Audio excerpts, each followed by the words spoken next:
one of the top stories on this day, the swearing in of the new eThekwini mayor has been put on hold. This after Zandile Gumede has withdrawn her resignation on Wednesday. For more on this story, I'm joined from Durban by our KwaZulu Natal Bureau Chief, Ziyanda Ngcobo. Very good afternoon to you, Ziyanda. So the last time that you and I actually had a conversation was last night on Prime. And at that point, you had reported and you said that you heard from 4 different sources that indeed Zandile Gumede had resigned. But when we spoke to Nduli afterwards, he categorically said that there is no such and he had not heard of that. Now, that was before 9 p.m. So when exactly did the ANC get the official resignation letter? Do you have any idea of that?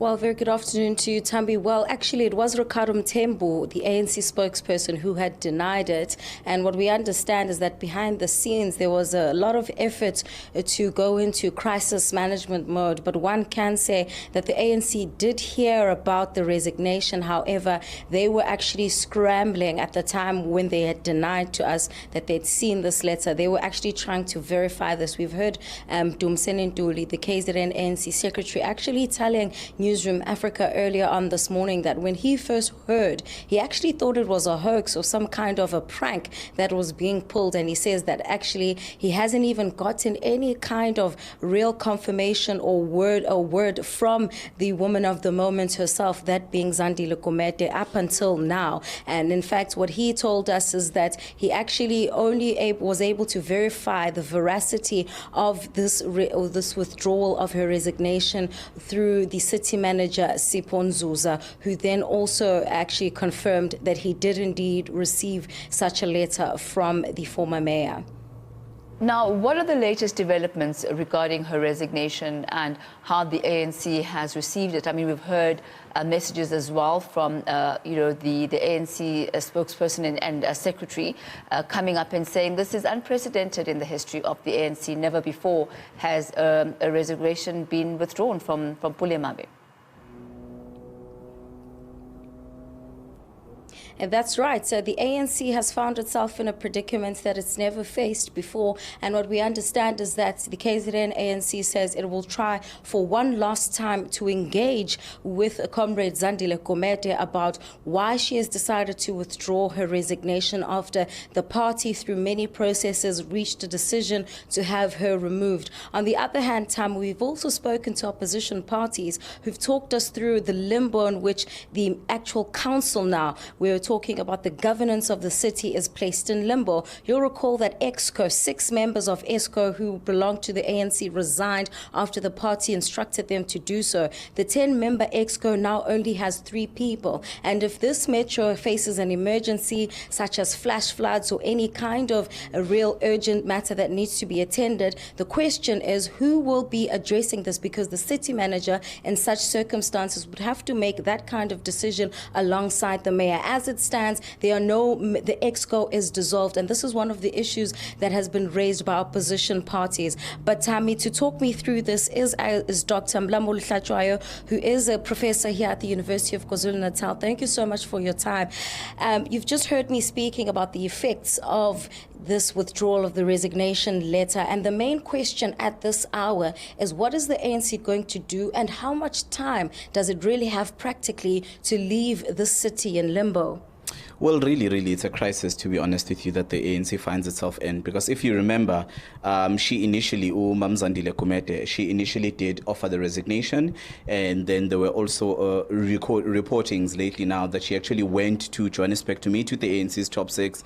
And after meeting with the top six was informed that actually a decision was taken, informing the PEC, the KZN PEC, to hold a little bit back on that decision until they're done with deliberations. Of course, we know that the KZN PEC quickly rushed to request the resignations and things like that. So it is a quagmire. It is in limbo. And I think the unfortunate part is that while all these political squabbles and bickerings are currently going on, KZN is in a serious financial crisis. KZN finds itself in a homelessness crisis, and KZN, much more importantly, if you remember, is still struggling to negotiate and recover from the early floodings that have happened, affected Ilichele Mnyama, affecting Mlazi, KwaMashu, and those other areas. So to have these kinds of political bickerings in such a fragile and precarious position really is quite unfortunate.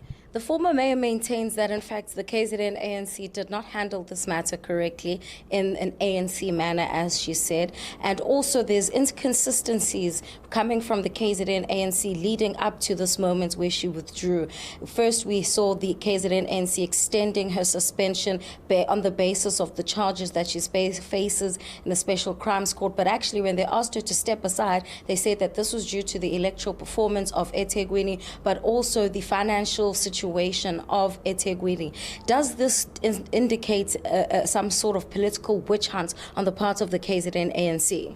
Yes and no, yes and no. I mean, it is increasingly looking like they are quite committed, at least the KZN PEC, to get rid of former Mayor Zandile Gumede. At the same time, you have to ask yourself, because I think it's beginning to reflect the deep-seated structural divisions and differences within the ANC itself. So now we're beginning to see, at least according to me at this point, two sets of divisions. There's one between the KZN PEC and the top six in Luthuli House. The second division is even in the PEC themselves and KZN, there seems to be divisions, because there is a sense that we are getting now that they are not even unanimous in their own decisions. There is a sense that some of them are already beginning to regret these decisions. And also now there is a sense that they recognize that the at least provincial opposition parties like your IFP, your DA, your EFF are beginning to see blood, to use this as an opportunity to offer a critique at the ANC as a party in limbo, a party committed to corruption and patronage, a party that cannot clean itself up to be able to take service delivery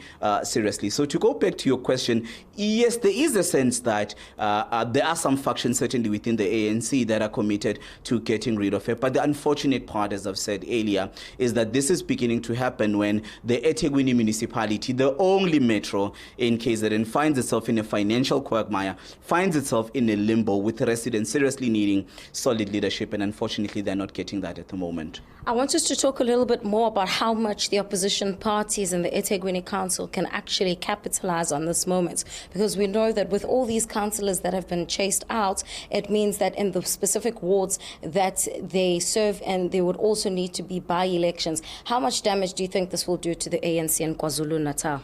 That is yet to be seen. That is yet to be seen. I think the two case studies that we've seen so far was what happened in Tshwane with Mayor Kgosientsho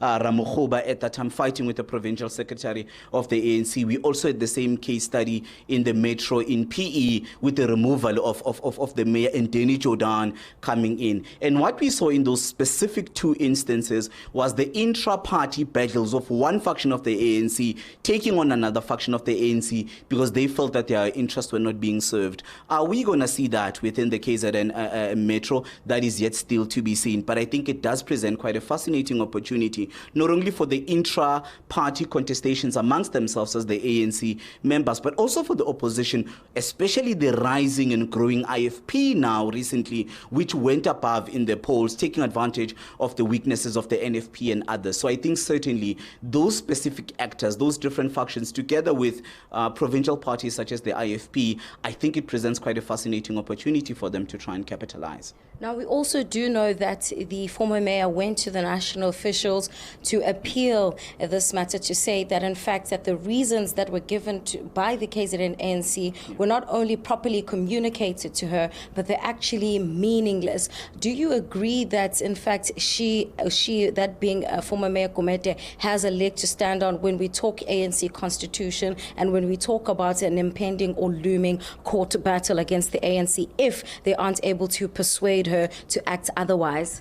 Legally, certainly. It looks like that legally, but politically, I certainly doubt it. Let me start with a much more easier one. I think politically, there is a sense, at least to those who are insiders within the eThekwini ANC and specifically the KZN PEC, that the former mayor is vulnerable. There is a sense that the new discourse, the Tumamina discourse, the Ramaphosa, the regime that seeks to project itself as the new broom that sweeps clean, that takes service delivery, democratic accountability, cleaning up corruption quite seriously, seriously. So there is a sense, politically at least, that with the new dawn and the coming in of the Ramaphosa dispensation, there is a sense that corruption is being taken seriously, and former Mayor Zandile Gumede is one of those case studies that are going to try to be removed so that it can project that newness, the continuity of the ANC in taking serious corruption and trying to clean itself up and possibly beginning to project itself as a modern liberal democratic party. So politically, yes, she's very vulnerable. I don't see how she can politically survive. I don't think she commands the same provincial numbers as her supporters seem to suggest. So certainly from the provincial KZN PEC, she's very vulnerable, and I don't see her surviving. Legally, I think for me that's the far more exciting question, because procedurally, was she informed timelessly? Was she given a written warning? Was she informed, and all those other procedures? And you get the sense that, at least coming from the top six of the ANC at Luthuli House, that the PEC did not follow that procedure quite well. There is a sense that the KZN PEC was trigger happy in getting rid of what they saw as a political vulnerability within their own constituency. So I think certainly, because there's also news reporting coming through this morning that says it was even not her decision to withdraw the resignation. It was actually coming from the top six, and how the former mayor is even looking forward to the uneasy of the ANC to make her cause and to try and see if she can convince them at that highest level of the governing party. So yes and no. Politically, I think it's declining the support, but legally, I think she still has a much more stronger chance, procedurally, on the basis that she was not given legal grounds and was not informed timelessly. Oh, well, there you have it, and Thami, that's Dr. Mlambo Lihlatshwayo, just basically touching on what is both a legal and a political quagmire that not only the ANC faces, but citizens of this metro face, given the fact that it is a leaderless municipality. And of course, the main question here is, how is the ANC going to manage this, given the fact that eThekwini is one of the few metros that is still under the control of the ruling party? Thami.